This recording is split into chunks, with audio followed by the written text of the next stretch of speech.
Well, my first driving instructor was something else. Yes, he was everything negative when it comes to teaching. You know, I prefer positive reinforcement when it comes to teaching. Yes, because when you keep scolding at children or someone you are training all the time, the person would develop something like a thick skin. The person would be afraid of you and wouldn't really be eager to learn. This is why you see some kids, they say, oh, I don't like this teacher, I don't like that teacher. You know, I hate this teacher, I hate our math teacher, I hate our English teacher. It's because of their negative approach, you know, when it comes to correcting them or teaching them. It is not the good way. Positive reinforcement. Learn to appreciate people a little bit and encourage people. And first impression matters a lot, like they always say. Anyway, if you are new to my channel, my name is Chinyere Ojike. Yes, I just came back from school run. So don't mind my look. Yes, like my video, subscribe to my channel. And keep coming back for more. Okay, so let's get started. Now, if you are in Africa wishing to move to the UK, I think one of the major skills I would advise you learn is the driving skill. Learn how to drive, because already having a driving skill before moving to the UK would help you a lot, because paying for practical driving lessons here can be so exorbitant. Yes, this is why it would be beneficial for you to have such a skill before coming. So coming here, you just need to brush up maybe 1 or 2 lessons. What I mean 1 or 2 lessons, maybe when you book for once, which is the 10 hours of lessons, that would do. Yes, you would just go and do your, what is it called, practical, if you want the UK's license, driving license. Meanwhile, you are allowed to drive in the UK the first very 1 year you arrived here, you know. So get the skills. When you come here, start driving if you are disposed to do so, especially if you have a family. Some people who do not have a family, they don't really find it necessary, you know, getting a car immediately. So it doesn't make sense again learning how to drive if you didn't or do not have a car back home. It doesn't make sense, because I tried that once in 2014 when I returned from the UK. October 2014, I was living in Festac already, about to get married. My husband to be, my current husband, was like, he registered me into one of these driving schools in Festac. I think he paid 20,000 for me to learn to drive. We hadn't done our wedding, yeah. So I started learning to drive. The car, we didn't have a car on ground then. So after which I passed my driving test, but there was no car at home. My brother usually drives his car to work, so I never had a chance, because he works in Lagos Island. 5 o'clock is gone out of the house. Before he could come back home, it will be around 9 p.m., you know. So then we got married in 2015, July precisely. It took us time to start living together. It's a story for another day, because if I got to the extent my brother has to call a cab to pack all my things, send it to my husband's house in Agua Palace way, because my husband then started threatening that if I didn't want to move in with him, that he's gonna cut off the marriage. You know, it was just something else. That was rubbish. Silly me, you know, because my husband was working in Ireland as well. Most often he goes to work and stays for 2-3 days. He wouldn't come back. So I found comfort staying with my brother and his family there in Festac. You know, come on, let's talk. So when we finally got a car, guess when we finally got a car? 2017, July precisely. From the 2014, I learned how to drive. I went to a driving school, you know.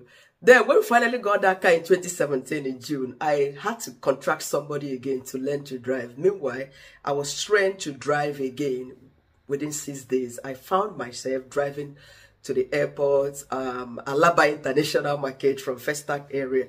You know, that was really good, you know. And then, so no need of you learning to drive back home if you don't have a car to practice it. But if you are already driving back home, I will advise, once you get to Obodo Oyibo, especially the UK, think about getting a car if your license is still valid. But in your first 1 month of coming, please grab the driving theory thing, read through it, and possibly watch videos on YouTube on how to maneuver roundabouts, learn the road signs. You know, it will really help you a lot to stay out of trouble or not to get cards in this very country. So coming back to but I know arriving the UK first, a lot of people don't consider buying car, even though that they've been driving back home, because a lot of things that wait for you first. Arriving to a strange country, you want to settle down, the bills, food is never a problem to any immigrant who is new to this country. I must assure you, what to eat, what to drink is never an issue. But getting a home to settle down, staying in Airbnb can be can be a lot of can be so challenging because you pay every day. Staying in a hotel is the worst, because you what you get in an Airbnb, you don't get that in a hotel. I've made videos about that. Let me not keep repeating myself, you know. So what am I saying? My experience with my driving instructor, the first one.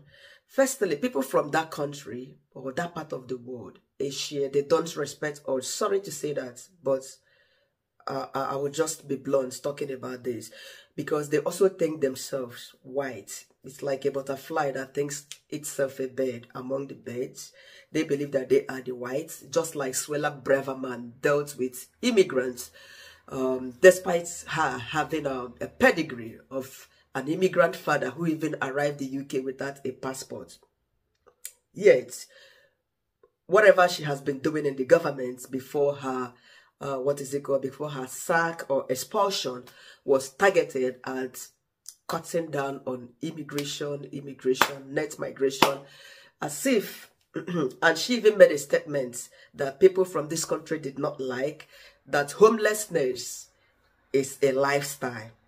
That was something that broke the camel's back. People from this country, in as much as some of them, they would want to say some things, but they would consider the damage that expression would make to the person they are saying that to. You know, but this person in power, Suella Braverman, used such statements unapologetically, and they didn't like that. And people from that side, yes, you've known, from what I've just said now, you have known where my driving instructor comes from. You know, they have, even at work, they feel like this against us, the dark-skinned. So at first, I wasn't comfortable with that, but I was like, okay, since this person recommended this man, a fellow Nigerian, let me go with him. The very first day he came, he drove down here. I was surprised when I got into the car. First impression matters a lot. I greeted him, he was happy. And then he said, tell me about what you know.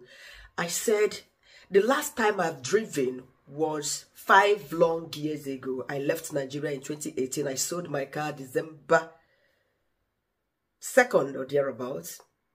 Yes, before I traveled to Saudi Arabia. I only drove that car for a year and 6 months before I sold it. And I was in Saudi Arabia. I did not drive. Coming down to England, this is my 2nd year. My license expired. Even if it did not expire, I cannot just jump into the road and start driving. But what I told him was that I've not driven in the last 5 years and I've forgotten all the driving techniques or skills. He said, no! This was the way he started. In fact, I got shocked. He said, no! Driving is automatic. Even if you've last driven in the last 10 years, there is no way you could forget the skill, that it is an automatic skill. I just looked at this man. I said, probably I was lost. Why am I even here? Why did I even contract this man to teach me? You know, I said, no, if I remember the skills, I wouldn't even contract you to come teach me, sir. He looked at me and said, anyway, you should know it's not something you should forget. I said, I hope I'm able to do this with this man. He said, okay. He gave me the car key to start. I said, where do I... I asked him, where do I stop? Where do I put the car key? I knew where to put it. He said, there, of course. So I put it, I turn it on. I turn the car engine on. He said, okay, start going. I said, this man wants to put me into trouble. I said, where? He said, move the car then. In fact, I moved the car. Within 1 to 2 minutes, he asked me to stop. No, that's not the way to do it. You should have mentioned that you did not know how to drive. Hey, that really hurt me. I was like, didn't I tell this man this at the beginning. But I told you, but you didn't listen to me. You were telling me that this was automatic and all them stuff. He said you should have mentioned that. Come off the steering. Jesus Christ. I came off, you know, we swapped.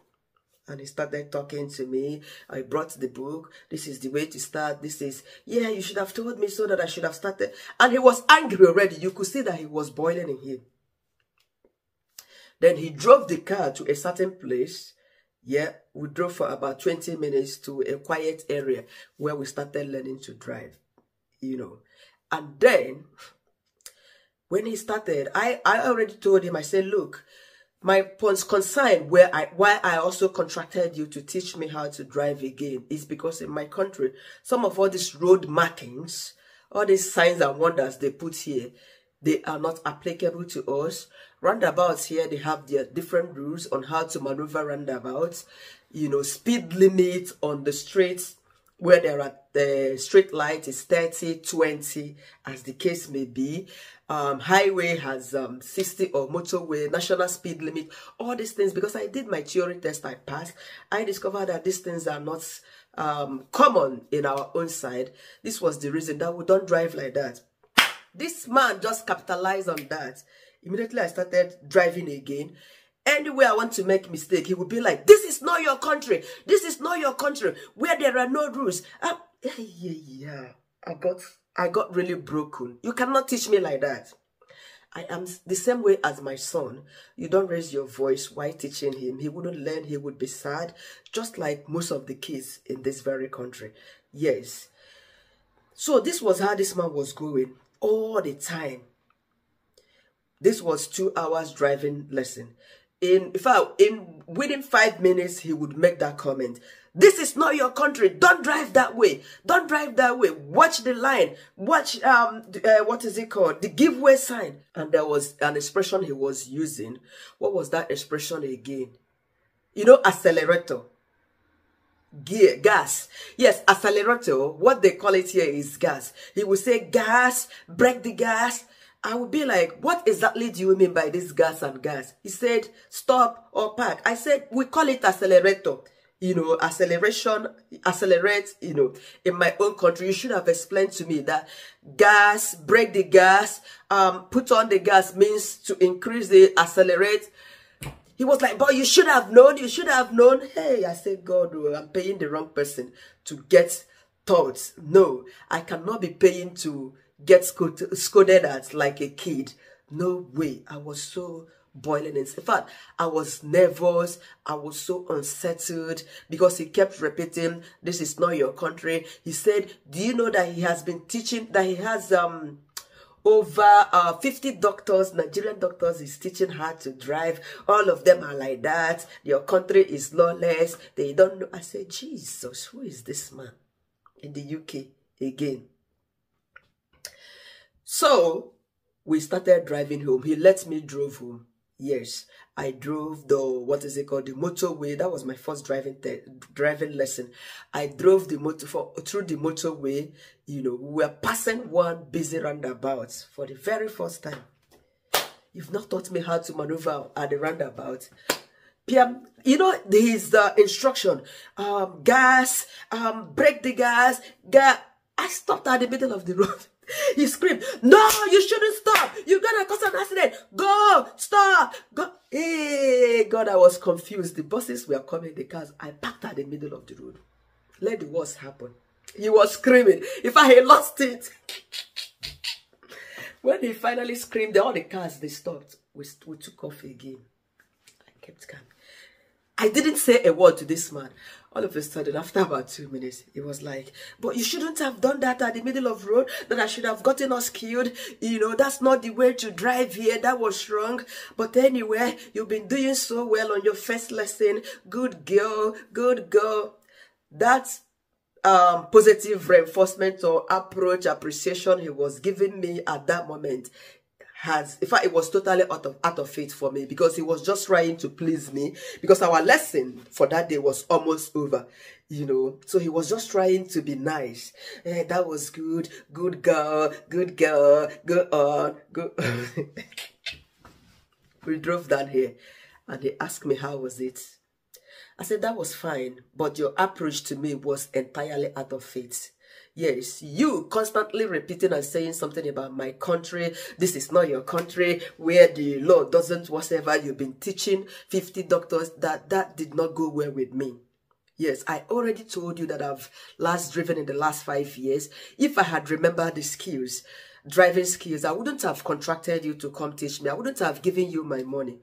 Meanwhile, I paid for just one lesson. 2 hours lesson, £70. That was what I paid.